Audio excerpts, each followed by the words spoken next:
Hi there. This is reading Zen and the Art of Motorcycle Maintenance, Chapter 18.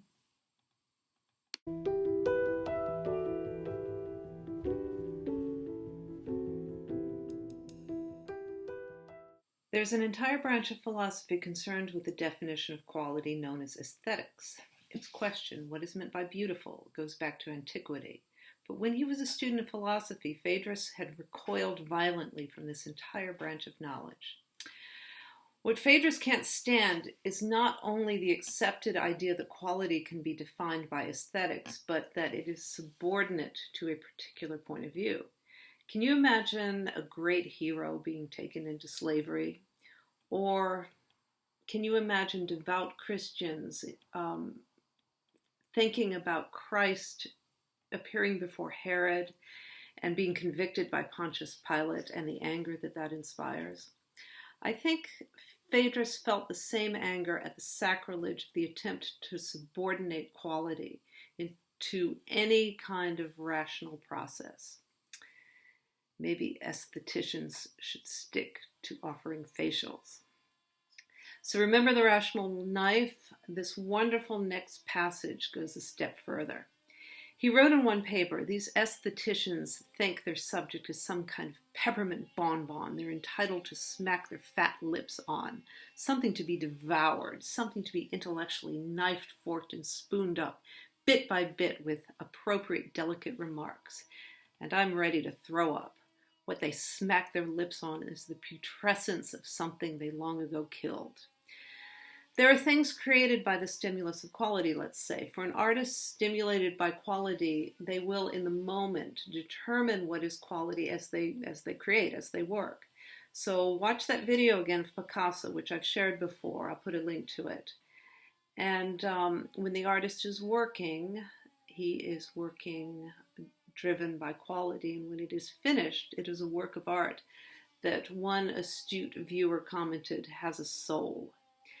Now you're going to try to extract that soul out of there and try to, whittle it down and define it. And you're going to take that quality and try to analyze it. Forget it. Quality is created. It's in it. It's inherent. You can't extract it. To try to extract it will kill it. Now is the first step of the crystallization process. He saw that when quality is kept undefined by definition, the entire field called aesthetics is wiped out, completely disenfranchised, kaput. The thought of this completely thrilled him. It was like discovering a cancer cure. No more explanations of what art is, no more wonderful critical schools of expert to determine rationally where each composer has succeeded or failed. All of them, every last one of those know-it-alls would finally have to shut up. This was no longer an interesting idea.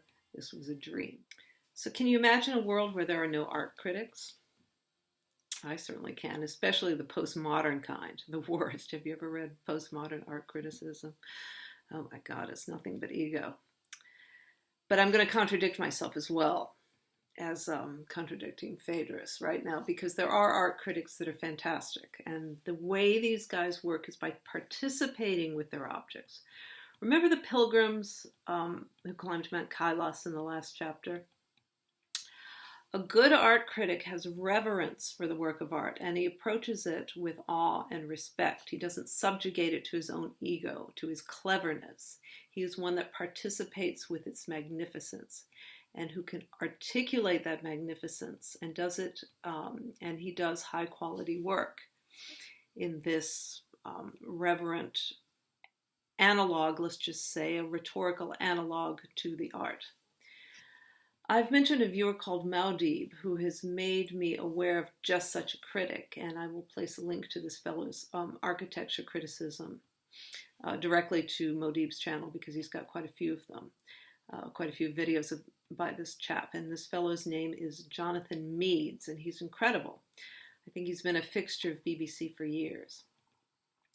Phaedrus didn't really ruffle too many upper echelon academic feathers at the University of Montana. Bozeman, at first, with his statements about quality, even though his reports were sometimes vaguely insulting. For example, to say if you are an instructor and you don't know what quality is, then don't tell anyone, otherwise you'll look incompetent. As long as Phaedrus was saying, as long as what he was saying was true, the narrator notes, he is presumed to be an acolyte of the Church of Reason, and therefore his only crime would be not making sense. Insulting faculty members is not as important as not making sense, and that would be the crime. But the problem is, there is a crime inherent here, which is that quality can't be defined. It can't be, it's subjugated to the Church of Reason, and then eventually, his superiors are going to find out. So how long could he display intellectual smoke and mirrors before the secret was revealed? But how the hell do you ever justify, in terms of reason, a refusal to define something? Definitions are the foundation of reason. You can't reason without them. He could hold off the attack for a while with fancy dialectical footwork and insults about competence and incompetence, but sooner or later he had to come up with something more substantial than that. His attempt to come up with something substantial led to further crystallization beyond the traditional limits of rhetoric and into the domain of philosophy. I was talking about the first wave of crystallization outside of rhetoric that resulted from Phaedrus's refusal to define quality. He had to answer the question, if you can't define it, what makes you think it exists? His answer was an old one belonging to a philosophical school that called itself realism. A thing exists, he said, if a world without it can't function normally. If we can show that a world without quality functions abnormally, then we have shown that quality exists, whether it's defined or not. He thereupon proceeded to subtract quality from a description of the world as we know it. And so basically, by subtracting quality, by subtracting value as we know it, what do you suppose happens? Well, what happens is a dystopian nightmare in which anything that exists because it has any value otherwise than sustaining life is removed. So that means all the arts are gone, sports, anything that gives pleasure, coffee, tea, alcohol. Sports, because winning doesn't matter anymore. Acknowledging goals or touchdowns is just like comparing how many rocks are in a pile versus another pile. 3 rocks versus 7 rocks, unless you need rocks, doesn't have a value. It's just kind of a statistic. Food is bland. It just sustains life, and everyone wears the same thing. So the comparisons to 1984, Orwell's 1984 and communist China are inevitable. Interestingly, though, the purely intellectual pursuits were the least affected by the subtraction of quality. If quality were dropped, only rationality would remain unchanged. That was odd. Why would that be? He didn't know, but he did know that by subtracting quality from a picture of the world as we know it, he'd revealed a magnitude of importance of this term he hadn't known was there. The world can function without it, but life would be so dull as to hardly be worth living. In fact, it wouldn't be worth living. The term worth is a quality term. Life would be just living without any values or purpose at all. And the obvious question, which we need to ask and which will be explored further in Lila, is if life has no quality, why bother? Why would you even want to go on with life if there's no meaning, no purpose, no quality, no pleasure? But he notices there are people who exist who think that reason alone is enough. So think about Steven Pinker in Enlightenment Now, who asserts that we can reason our way into happiness and prosperity. And I think Phaedrus proved him wrong with this experiment, with this thought experiment 40 years ago that I just mentioned. So make sure to watch Jonathan Pageau's critique of Pinker on the same vein. Pageau's, of course, is more in the domain of religion, but nonetheless. So, as Phaedrus states, man's improvement lay chiefly through the discovery of these laws of reason and application of them towards satisfaction of his own desires. It was this faith that held everything together. Just what we were saying. So Phaedrus is reminded of a cross-country trip he once took, probably in the 40s. Maybe early 50s, with some black artists who introduced him to the terms hip and square.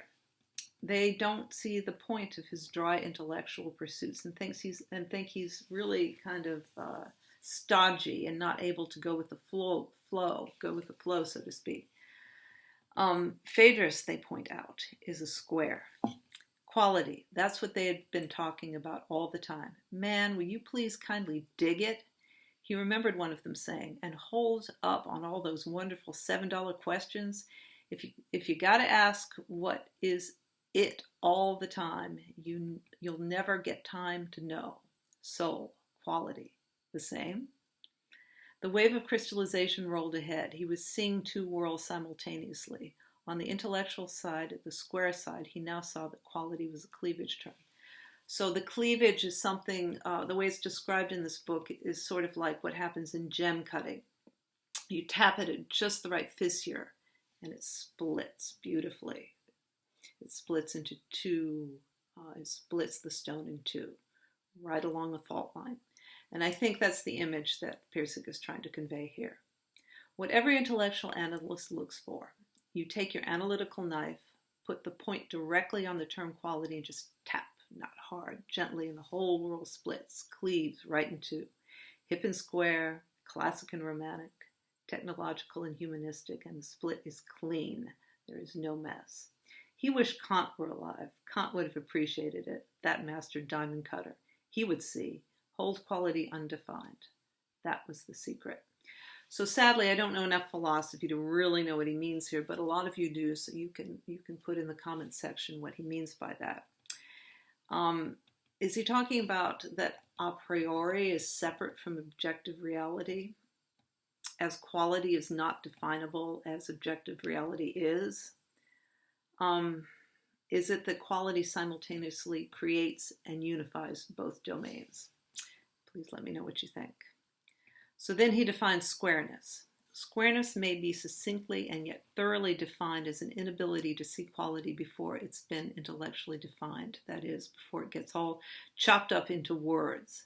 We have proved that quality, though undefined, exists. Its existence can be seen empirically in the classroom and can be demonstrated logically by showing that a world without it cannot exist as we know it. What remains to be seen, the thing to be analyzed, is not quality, but those peculiar habits of thought called squareness that sometimes prevent us from seeing it. So all this leads him to understand that it's not quality that needs to be analyzed, but analysis itself. So a lot of this chapter is about Chris's attitude. You know, they're on that hike up the canyon near Bozeman, and they've kind of parked everything at the Deweeses. I look back and see Chris is way behind. Come on, I shout. He doesn't answer. Come on, I shout again. Then I see him fall sideways and sit in the grass on the side of the mountain. I leave my pack and go back down to him. The slope is so steep I have to dig my feet in sideways. When I get there, he's crying.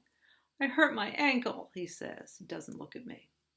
When an ego climber has an image of himself to protect, he naturally lies to protect this image. But it's disgusting to see, and I'm ashamed of myself for letting this happen. Now my own willingness to continue becomes eroded by his tears. An inner sense of defeat passes to me. So negative can create negative. That's something that we should remember. The narrator suggests to Chris that that he takes over most of the work by hauling the backpacks in sort of a relay style as they proceed with their hike. I work off the resentment at having to do this by realizing that it isn't any more work for me actually than the other way. It's more work in terms of reaching the top of the mountain, but that's only the nominal goal. In terms of the real goal, putting in good minutes one after the other, it comes out the same, in fact better. We climb slowly upward and the resentment leaves. And that's interesting because as soon as he drops the goal of reaching the top as fast as possible, the nominal goal, the climb becomes more enjoyable. They have more time to climb. And that was the whole point. And the climb is better because they were just climbing, like the Zen master just sitting. And it's fine for a while, but Chris gets triggered again when he inadvertently starts to feel he's doing something wrong by not carrying his backpack. I don't like this, he says, almost in tears. I hate this. I'm sorry I came. Why did we come here? He's crying again, hard. This goes on for some time. Chris, I say finally. He doesn't answer. Chris, I repeat. Still no answer. He finally says belligerently, what? I was going to say, Chris, that you don't have to prove anything to me. Do you understand that? A real flash of terror hits his face. He jerks his head away violently. I say, you don't understand what I mean by that, do you? He continues to look away and doesn't answer. The wind moans through the pines. I just don't know. I just don't know what it is. It isn't just YMCA egotism that's making him upset. Some minor thing reflects badly on him, and it's the end of the world. When he tries to do something and doesn't get it, he just blows up or goes into tears. So I mentioned this in chapter 17. What Chris is exhibiting, I think, is a classic case of dukkha. And what do we know about dukkha? Basically, it's the misery of being attached to a concept of how things should be and our expectations of what things are going to transpire, and that they're going to transpire the way they want them to. Or it's also a conception of the way we have conceptualized ourselves that is favorable to the prevailing social hierarchy, and any evidence that that's not the case sends us into a tailspin, sends us into dukkha. Well, as it happens, things often don't turn out the way we expect, and we often are not the conceptions of ourselves that we build ourselves up to be, and that's dukkha. Dukkha is that the difference in between what we want and what we get. That's one way to put it. So Chris's dukkha comes from a few reasons, and he's a good example to use to illustrate this because he's young. And theoretically, as mature adults grow out of some of this misery, some of this being wedded to an outcome. But in reality, we don't, for the most part. So just by virtue of Chris being a kid, and a kid with a lot of negative emotion, it really kind of makes it easy to see this thing called dukkha that we do carry around with us as adults. Some of us do better than others. Chris is miserable when his idea of the status of being a rugged outdoorsman comes up against the reality of how difficult it is to actually climb the side of the canyon. He cheers up when something emerges that's amusing or that makes things easier, or when they stop climbing altogether. And his positive state of mind seems entirely contingent, or his state of mind really seems entirely contingent on what positive or negative things his environment offers. He's miserable when he doesn't feel like he has agency, and happy when he does. So this is reactivity. Maybe it's not having answers that's defeating both of us.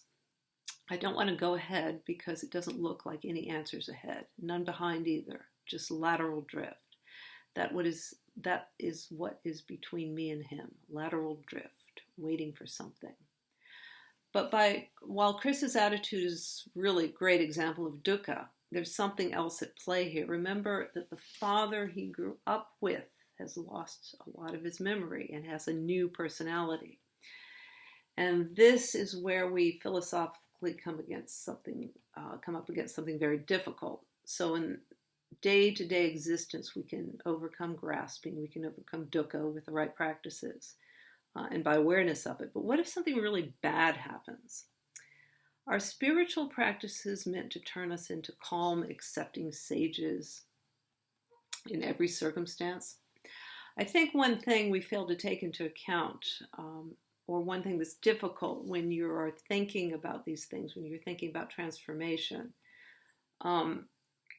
is that enlightenment isn't turning you into a sage, it's also turning you into someone who can tolerate the messiness, the embarrassment, and the tragedy of being human. It can also help us accept that we're not perfect, and we feel, and we do these stupid things, embarrassing things. We suffer tremendous grief. And that's okay. That's the way it is. We can accept it. Sometimes we just need to suffer and wait. And part of Chris's problem is that he's not with his father in a way. And in a way, that's a tragedy. So is that a problem of dukkha? Or is that something that we need spiritual practice or practices or maturity or whatever it is to kind of help us tolerate? Or do we just need to go through it in kind of a messy human way? Maybe all of the above. Phaedra's refusal to define quality in terms of this analogy was an attempt to break the grip of classical sand-sifting mode of understanding and find a point of common understanding between classic and romantic worlds. Quality, the cleavage term between hip and square, seemed to be it. Both worlds used the term.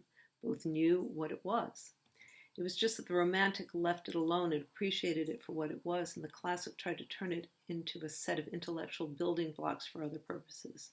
Now, with the definition blocked, the classic mind was forced to view quality as the romantic did, undistorted by thought structures.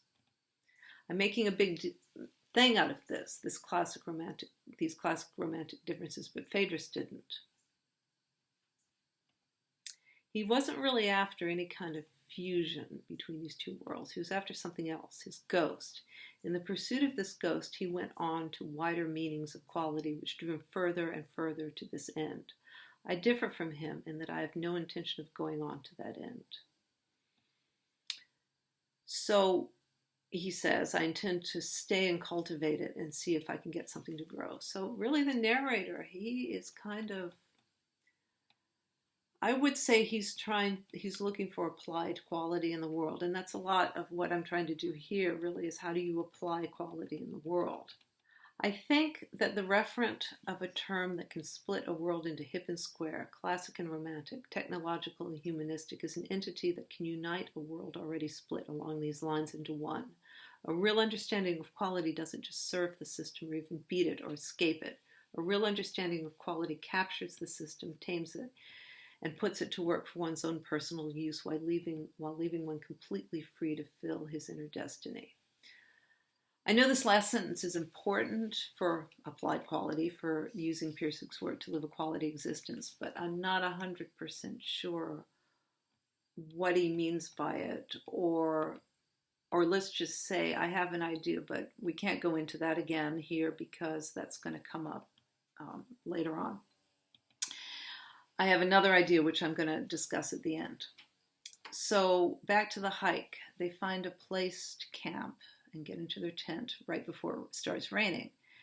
And what's really cool is Phaedrus, or the narrators, used a machete to dig a trench around the tent so they don't get wet. I guess you'd call it a ditch.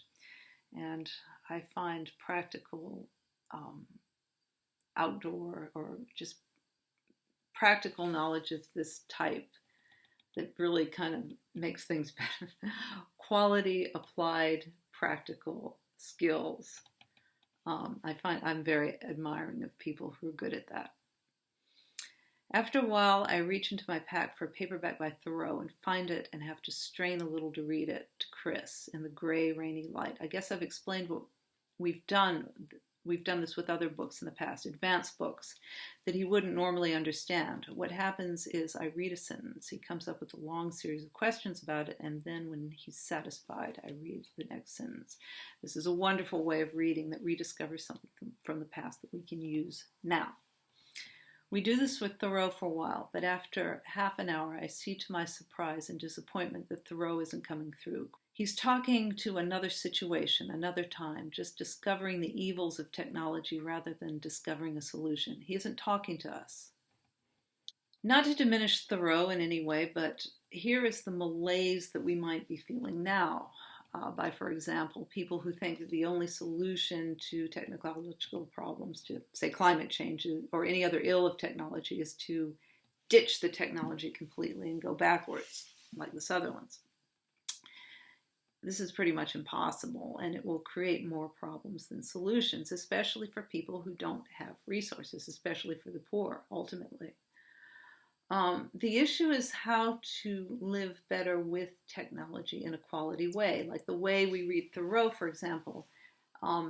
It's an old way of reading. It's kind of like Lectio Divina, I guess, Vervaeke's Lectio Divina, that we can incorporate to help us live in this modern world. So how can we incorporate the old things that work into the new? By the way, my understanding of Thoreau, and I haven't read Walden, but my understanding is that Thoreau himself wasn't very far removed from technology in his retreat, and that he afforded himself forays into the town on a regular basis. Is that true? That's what I've heard. So it's kind of like those affluent people who recall to returning to some kind of imaginary bucolic way of living that they can afford to do.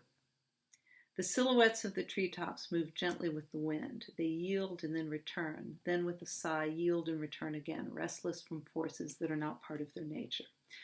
Not part of their nature. So this statement reminds me of something potentially like out of the Tao Te Ching, and I think this might be an approach we might take with quality. We're forever caught between what is our nature and what we have to do to negotiate our environment. So while the dynamics of quality that Phaedrus is beginning to uncover is perhaps it's perhaps different, a different characterization of how our ghosts inform us reality is versus what Phaedrus is uncovering. The fact of the matter is that detection of quality in the world and going with that rather than preconceived notions is kind of like going with the forces of our nature that are part of our nature. And maybe that's what he meant by getting the system to work for us instead of yielding restlessly to forces that are not part of our nature. Although the language he uses earlier, capturing the system and taming it, is more active than, like, say, Alan Watts's language of following the watercourse way of the Tao. And the difference might be between an Eastern and a Western approach. And as we know, there is a lot of desire to unify both in Pirsig's work. So I hope that made sense, and I will see you Sunday in 2 weeks for chapter 19.